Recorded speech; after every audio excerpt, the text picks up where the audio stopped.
बालनले जित्यो भने झापामा कान काटेर म टिचिङ हस्पिटलमा टाका लाउँछु। साँच्चै हो नि? रियल हो नि? यो सुन पनि मैले बालन लाने दिन्छु। हो? जित्यो भने? जित्यो भने केटी बाले जित्नुहुन्छ रे, यो कुरा भन न। केटी बाले जित्नुहुन्छ। कसरी किन भन्नुभयो त्यसरी? केटी बालन जब काठमाडौँ राजधानी विकास गर्न नसकेर उहाँ केटीलाई हराउँछु भनेर अर्को आफ्नो ठाउँमा विकास गर्न आएर केटीको उहाँ झापामा विकास गर्छ त्यसले। त्यो त अब त्यसले काठमाडौँ पनि त विकास त गरिरहेको कसरी विकास गर्नु? जनताको नामै बालन छ त। कार्यकाल पुरा गरेर जान्थ्यो होला नि त त्यो। कार्यकाल त पुरा हुन नपाइ चुनाव आयो त के गर्ने?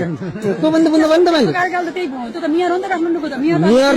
मेयर त हो तर ऊ त चाहन्छ नि प्रधानमन्त्री हुन। प्रधानमन्त्री त ढलाकै यो जेन्जी आन्दोलन गराएको त्यस्तै प्रधानमन्त्री हुनको लागि। हजुरको कुरा सही हो नि, कान काटेर फाल्नुहुन्छ नि। काटेर फाल्ने म त बाले जित्नुहुन्छ।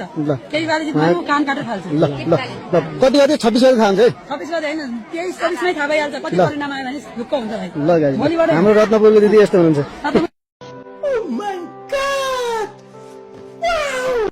ओके ओके सपोर्ट गर्दछु। दुई दिए कि सरकार आउने भयो त? दुई ल्याउनुस् कि पाँच ल्याउनुस् हैन, तर आफ्नो पार्टीलाई माया गर्न पाइन्छ। काम चाहिँ के गर्छ? काम त काट्न तपाईहरु देश चलाउन पाइने, मान्छे मार्न पाइने, राजनीति के रे सियादरले चलाउन पाइने। थोरै चाहिँ काट्नु ल दिदी। मैले अर्को कान काट्ने त भने छैन नि। थोरै चाहिँ काट्नु ल।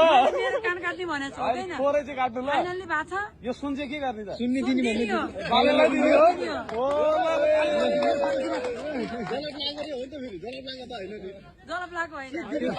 सुन्नु न दिदी, के अहिले तपाईँ कान काट्नलाई टिचिङ जाँदै हुनुहुन्छ कि के हो? होइन म टिचिङ जान्न। ए होइन? तिमीहरूले राम्रो काम गर, भोलि तिमीहरू राम्रो काम गर, 2 महिना मैले 70 ढलाइदिन सक्छु फेरि। तिमीहरूकै भाइ बहिनीहरू फेरि 70 ढलाउनु। जय नेपाल, जय